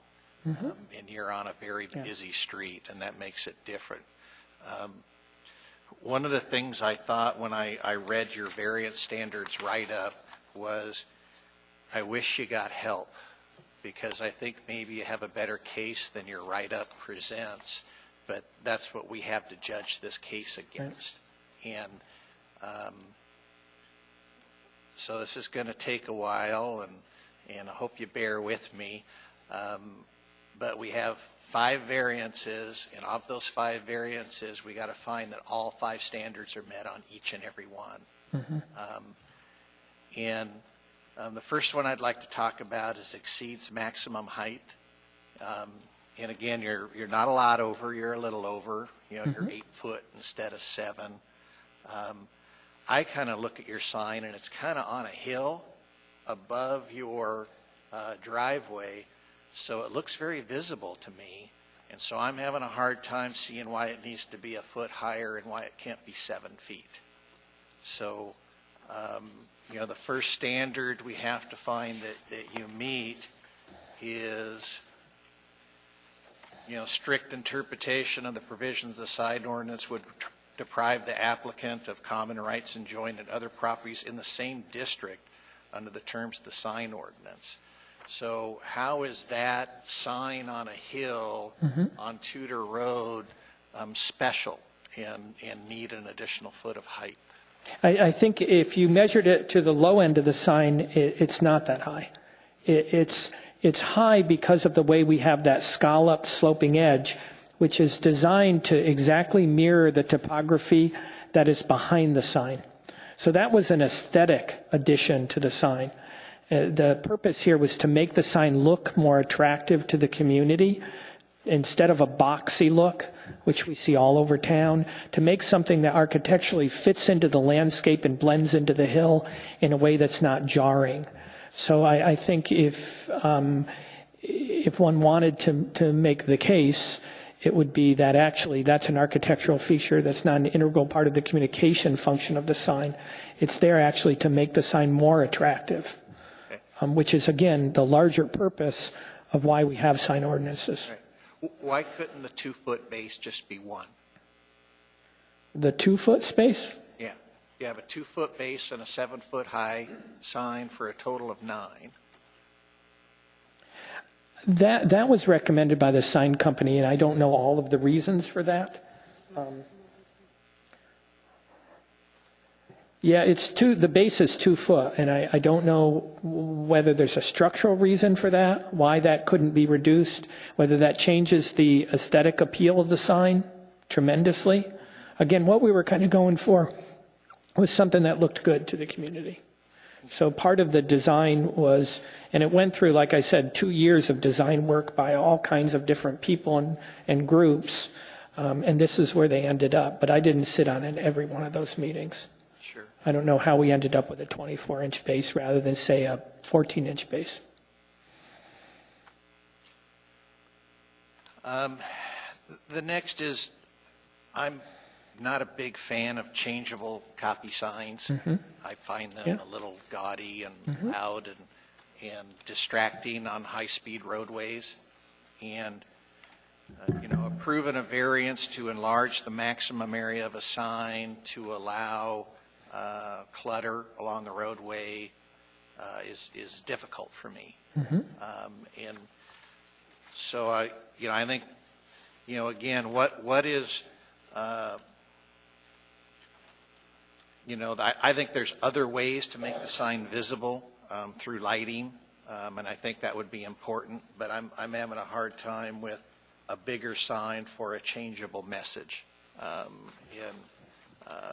I'm not the sign police. I understand that they're allowable, but on a personal level, I don't support changeable signs. I find them distracting. So could you go once again on why changeable message is important for your campus? Yes. And in fact, our community, I think, shares a lot of the same concerns. That's why part of the agreement we made within the St. Mary's community that we would certainly be willing to sign off on is that we're going to change the message once every 60 seconds. We don't want a rapidly changing sign. That's the kinds of thing that people describe as tacky and gaudy. But enabling it to change every 60 seconds enables those different user groups, whether that's Tenina Developmental Center, St. Mary's Creative Play School, Fish, the Thomas Center, the different churches that meet there, to be able to show the public where they are, at least at some point during the day. It's not a perfect solution, but the alternative is what we have now, which is a clutter of lots of little signs that are too small to be effective, that may or may not be a safety issue with people slowing down, and quite frankly, look cluttered and look ugly. I mean, we want to replace that with something that looks good. So I think we share many of the same concerns that you say. We want to set limits on the illumination, the brightness of the sign. There is one just up the road at a commercial business that's a sign company that people pointed out as an example of a sign that's far too bright. Okay, I think that's all I have. Thank you very much. Yeah, I mean, we're really trying to do this in the right way and for the right reasons. Do we have any more questions? Thank you. Thank you. The Thank you, public commissioners. hearing. Oh, Commissioner Winchester, we have one more question. So just going back to the issue of the size of the sign a little bit, this is basically a business commercial highway, which originally Tudor Road was 2-lane when that sign was originally put up. And so my question is, it's 45 miles an hour, which is is now the speed of a commercial traffic area. R3 would normally be 25 or 30 miles an hour in an R3 area. And the fact that this particular piece of property is completely surrounded on all four sides virtually by RO or commercial property, and the fact that it is a church that's not going anywhere, it's a PLI or public use, seems to me that there is a circumstance here related to the fact that, yes, you're an R3, but effectively you're in a B3 zone or an RO zone with the way that the traffic and the roadway system has evolved. Is that sort of how, and that really related to the 21 square feet of the sign, is that correct? There's two things I think that are important to consider in looking at these variances. One is the fact that the R3 designation may have been appropriate 30, 40 years ago, but essentially the character of that intersection has changed dramatically. There's nothing residential about Lake Otis and Tudor as an intersection, and that we're only R3 because we've been in the same place for 61 years, doing largely the same thing. And in fact, the membership of our congregation has not grown. It's essentially stable with 1 or 2 percentage points since 2000, which was the year I came as pastor. So it's not like we're suddenly bursting at the seams in terms of the number of people in our worship. What we're trying to do is serve the community more effectively and efficiently. The second matter is that we do have this property just to the west of the church. If that was included, if the regulations, which were not written with every hypothetical possibility in mind, that's why we have commissions, but if it had been written to allow us to combine the frontage and the acreage for those two properties for this one sign, remember those properties share one common driveway, they're under common ownership, then we wouldn't even need these variances. I think those are both very important considerations that I'd like you to think about. One further question, is there any intention to do anything else with signage related to, for instance, the Thomas Center or any other? In other words, this sign is supposedly to signal for both pieces of property. Is that the intent, long term? It is. It is. Doing signage for the Thomas Center on that property is going to be very problematic given the topography. Right. And it's probably going to be, even if we did it, it would be an unattractive pole sign, and we would rather not do that. So we have to be careful about how we do those different issues. But paying $40,000 to vacate a property line for this sole purpose doesn't seem to be good stewardship in our opinion, when that money could go to other purposes. So would you entertain an item within our approval, if we did make such an item, that this sign would be the only sign for those two pieces of property? I think so. We have the rest of the leg of that property. And if DOT stays consistent with their opinion that only is one access point, then I only anticipate one sign.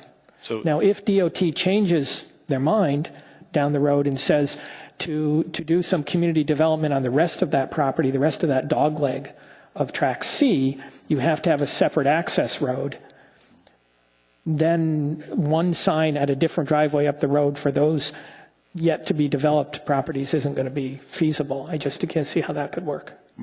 But at the same time, the Thomas Center would still be accessed off of this driveway. It would just be that there would be another, I mean, that's a large piece of property that the Thomas Center is on, so there would still be another piece that, in other words, if DOT maintains that this is the access to these properties, this would be the only sign.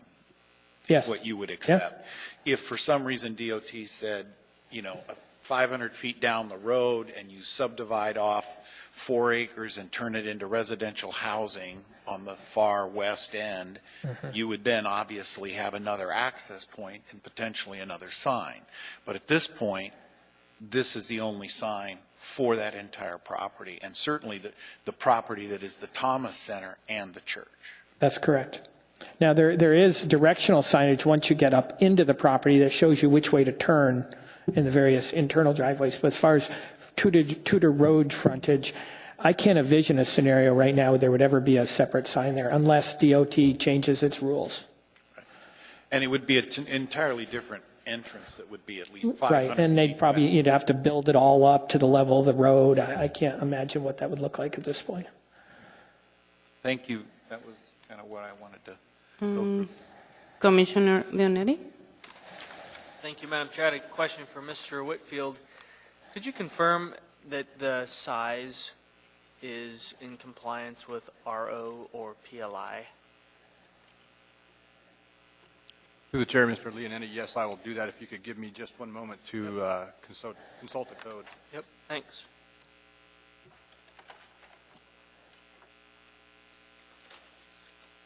Do we have any more questions for the petitioner in the?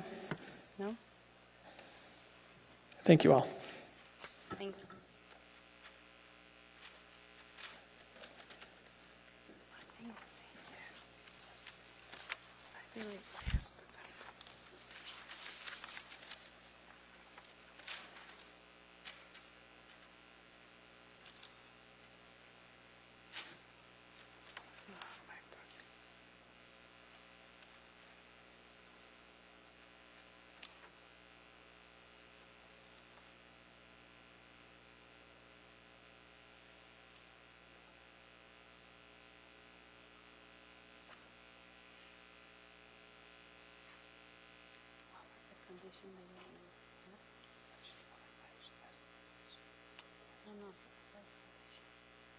Through the chair, Mr. Leonetti,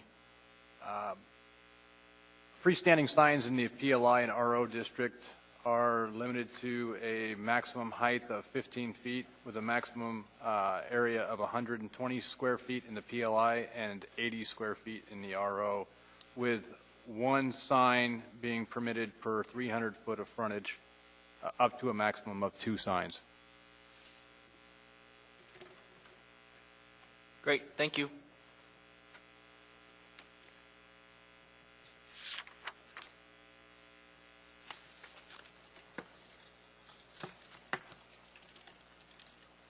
Do we have any other individuals that wish to? Oh, we're done with that. We're closing the hearing. And now, can I get a motion to approve?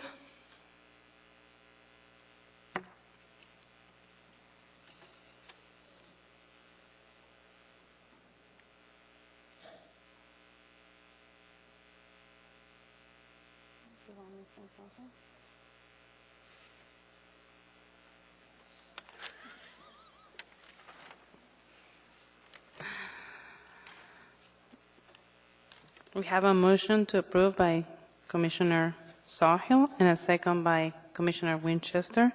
Commissioner Sawhill, would you like to state your motion? Thank you, Madam Chair. In case 2015-0077, I move approval for a sign variance for St. Mary's Episcopal Church, subject to staff's condition number 1 stated on page 7.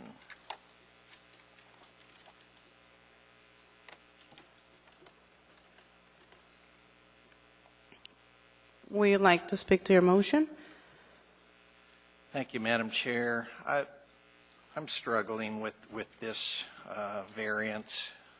Again, I think there's probably a better case here than the petitioner has made for themselves. I think there are some special circumstances that do affect this property that make it qualify for these sign variances, and I'll try to go through them. And I'm going to try to use the same grouping that staff used initially. The first variance I want to address is the height and the area. So the first standard is special conditions exist which are peculiar to the land involved and which are not applicable to the land in the same district. For the the sign height and area, I would concur with staff that this is partially met.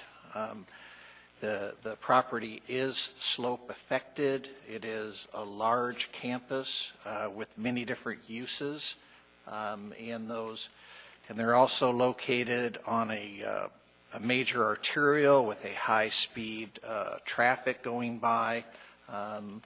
I believe the high-speed traffic requires a larger sign to make it visible with sufficient notice to safely make a turn into the driveway.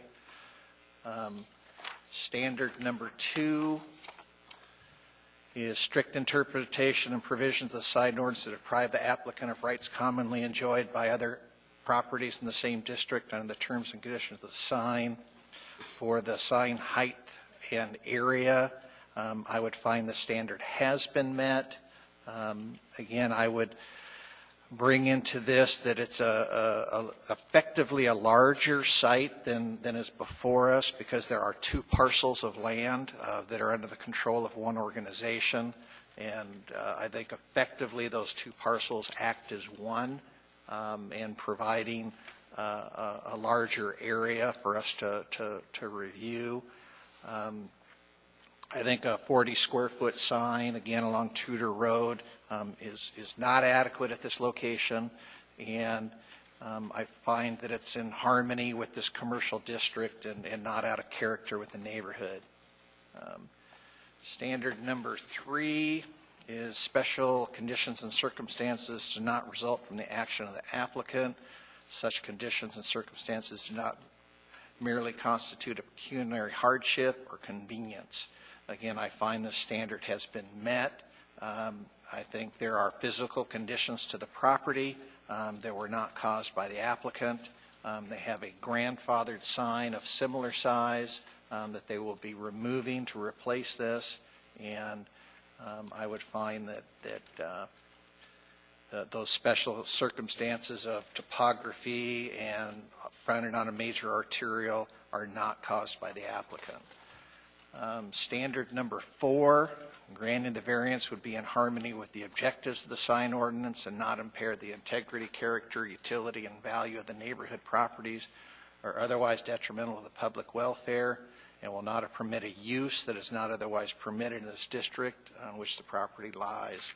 And again, I would concur with staff's findings that request to exceed sign height and area. This standard has been met. Standard number 5 is granting the variance would not materially add to visual clutter or visual blight. In the request for the sign to exceed height and area, again, I would concur with staff that this standard has been met for those 2 variances. So that covers 2 of the variances being requested. Next, I would like to deal with the variance for exceeding the number of signs allowed per street frontage. Currently, there are 2 signs existing on the Tudor Road frontage, and if this is approved by the board, this will also have 2 signs remaining. I considered adding a condition to remove the second sign, and at this point, I'm not convinced that that's an appropriate condition and have not added it. Going down the standards for that variance is special conditions exist where are peculiar to the land involved, which are not applicable to other land. And again, I would point to the fact that this is 2 tracts of land with 800 feet of frontage that is under one ownership, and these 2 signs will serve that entire campus and that entire frontage. And I find that as a special circumstance that exists that is not ordinary to other properties. Standard number 2, that strict interpretations of the sign ordinance would deprive the applicant of rights commonly enjoyed by others. And again, I find that standard is met. We have a common driveway on a major arterial for 2 parcels of land under one control. I find that to be special circumstances which warrant a larger sign at that location, or I say 2 signs at that location to adequately identify the sign. I would also note that the second sign at the corner is kind of, at the corner on a diagonal, not necessarily visual just from Tudor Road. It's also visible from Lake Otis and provides what I have always considered the traditional signing for St. Mary's, and has been there a long time. So I'm not concerned about the second sign. The third standard is special circumstances does not result from the action. This is a tough one to find on this one. There is a conforming alternative to replat the property. I am well aware of how expensive replatting is, and I don't see any material benefit to the public in erasing that common lot line. And I would rather see the church's funds spent on other issues. But I do find that a tremendous expense for the replat goes above and beyond what should be required in this condition. Standard number 4, granting the variance is in harmony with objectives of the sign ordinance. It would not impair the integrity, character, utility, or value of the properties. Again, I would find that standard has been met. One of the things that I do, again, think is important here is that the second sign is around the corner and not both exactly facing Tudor Road. So I believe that standard has been met. And standard number 5, granting the variance will not add to the visual clutter or visual blight. Again, I struggle with that one on changeable signs, but I would note that the second sign in this situation is a small sign at the top of a tall wall, and I don't believe that second sign adds to the visual blight in the area, so I find that standard has been met. So now I'm going to go to the last 2 variances, which is the changeable copy sign. And we have 2 variants here. So we have the minimum parcel size, and then we have the minimum street frontage to have a changeable copy sign. The first standard is special conditions exist which are peculiar to the land involved and which are not applicable to other land in the same district. Again, I find that standard has been met for the 2 changeable sign variances. Again, the effective size of this parcel with the 2 tracks is over the minimum required, and the lot frontage with the 2 tracks is over the lot frontage, and I find those to be special circumstances, and so I find that standard has been met. Standard number 2, strict interpretation of provisions of sign ordinance would deprive the applicant of common rights enjoyed by others. And again, for the changeable copy, the 2 variances, I find that those have been met. Again, I would find the large campus, the 2 tracks, and the cumulative frontage is the reasons for finding that standard has been met. Third standard is the special circumstances do not result from the actions of the applicant. And again, I would note the cost of the replatting to be very high and not warranted in this situation to bring it under strict conformance. So I find that standard has been met. I find that granting the variance would be in harmony with objectives of the ordinance. That standard has been met. We are in a residential zone, but we're in a commercial district on a high-speed arterial. So the character of this area is different from a traditional R3 property and maybe on a collector road. And then the last standard is granting the variance is not material to add to a visual clutter. And again, changeable signs are allowed by code. The code does find that in the case, if you have sufficient area and frontage, that it is a allowable thing to have. And I think effectively they have met those standards. And so I find that that standard has been met. And that's all I have, Madam Chair. Thank you, Commissioner Sawhill.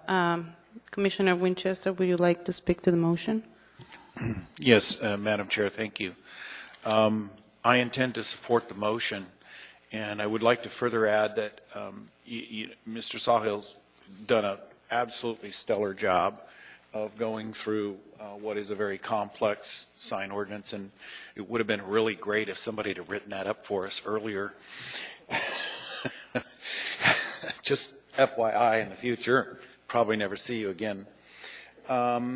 Because it is difficult for this commission to ferret through all these issues. And I think the topography of that site is a given that the city has grown around in such a way that it's very different from what maybe is available to a lot of other areas.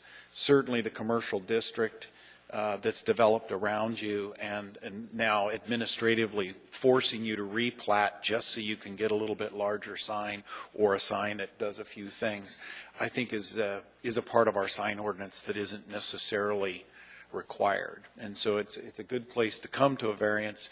It's just we needed all that meat to deal with it. So I will be supporting it. I just want to mention as well, and I think Mr. Sawhill mentioned it, your corner sign is perfectly fine, Tate Thomas's sign for me, because it's a good 25, 30 feet above the road and back 10, 15 feet from the wall. You hardly know it's there, quite frankly, if you're driving by with any 45-mile-an-hour speed like most people are. So I don't really see that as an issue to remove that sign. It's partially Lake Otis and of course it used to be lower, I think, and it kept getting moved back as they cut the corner off for you folks. So that sort of changed its value. I know it's mostly an heirloom anyway. So I am going to support the motion, as I stated earlier, for all the reasons stated, and hope that it works out. I would like to see you hold to the commitments you've made here, that the sign will, change every 60 seconds. We won't see a big scrolling, flashing sign up there, and I think that's pretty much a given from what you've stated. So I'm not prepared to actually add any amendments to this based on the testimony that you've given that pretty much sets for the record what you intend to do with the sign in terms of, and the lighting to dim it in the evening hours after 11, those kinds of things. And I think those are just good stewardship issues that the church has agreed to do, that we don't need to necessarily stipulate to. So, thank you. Commissioner Joe Condon. Thank you, Madam Chair.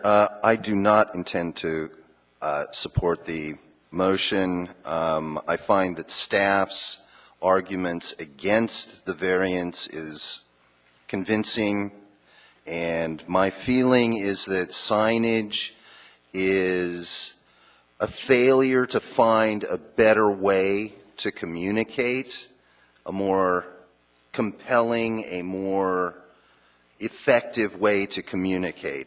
And just because there are cheap and gaudy signs that line that roadway, that should not be a justification for adding to the kinds of signage on that roadway with LEDs and such. So I do not intend to support this motion. Commissioner Leonetti. Thank you, Madam Chair. I intend to support the motion. I won't belabor the discussion that the previous commissioners have mentioned, but I agree with the majority of them. I would like to add a condition, and this condition is based upon staff's write-up and my questions that have come up earlier and my confusion on if there's an actual sign being removed at the intersection. So the condition is condition number 2, that the sign on Tudor Road will replace the existing sign located at the existing driveway. So I'll hit the motion button. I will wait for a second.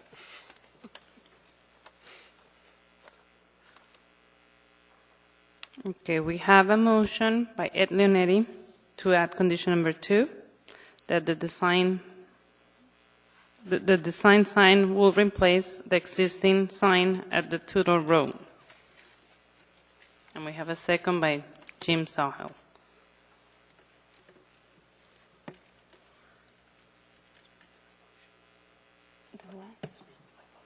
Okay. Would you like to speak to your motion? Sure, quickly. I think that it's just a clarifying fact that in the staff packet it's just not clear, and that the sign at the corner will remain and the sign at the driveway will be removed. That's it. Commissioner Monica? No? Okay, so can we start voting?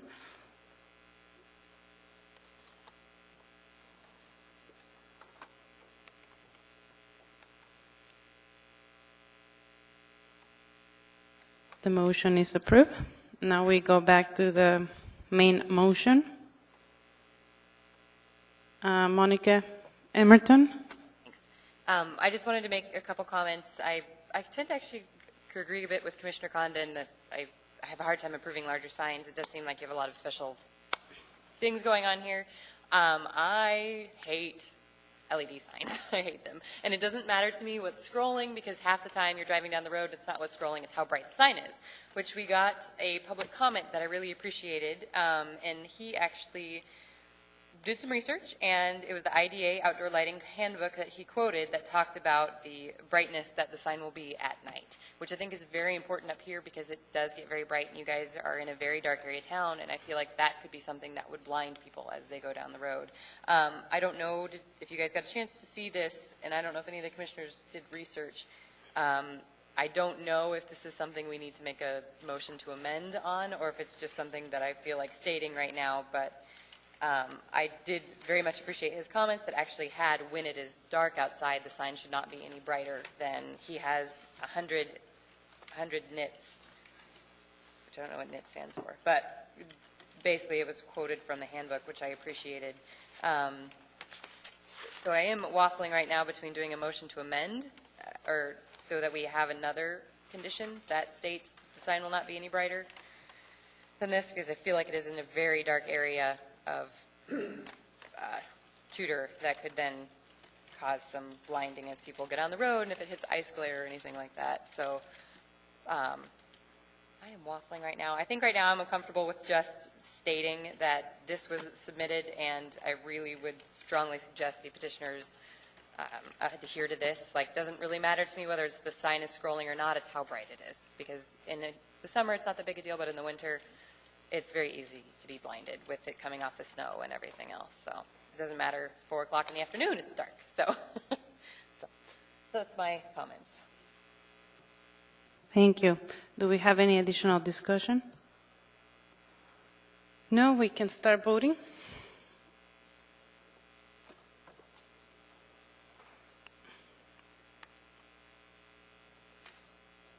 The motion is approved.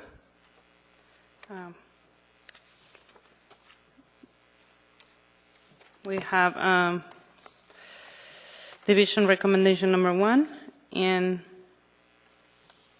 item number 2, the design on Tudor Road will replace the new sign.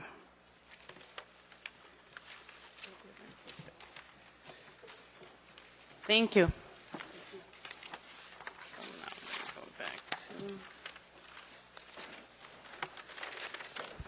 Good night, all. Thank you. Thank you.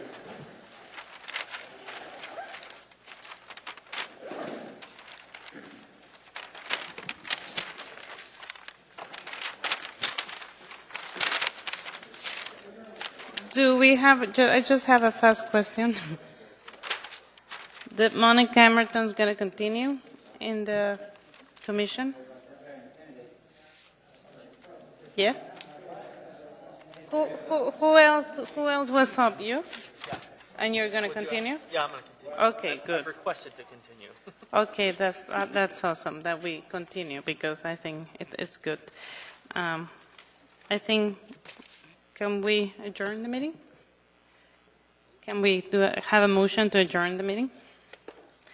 I have a motion by Commissioner Miller and a second by Commissioner Emerton.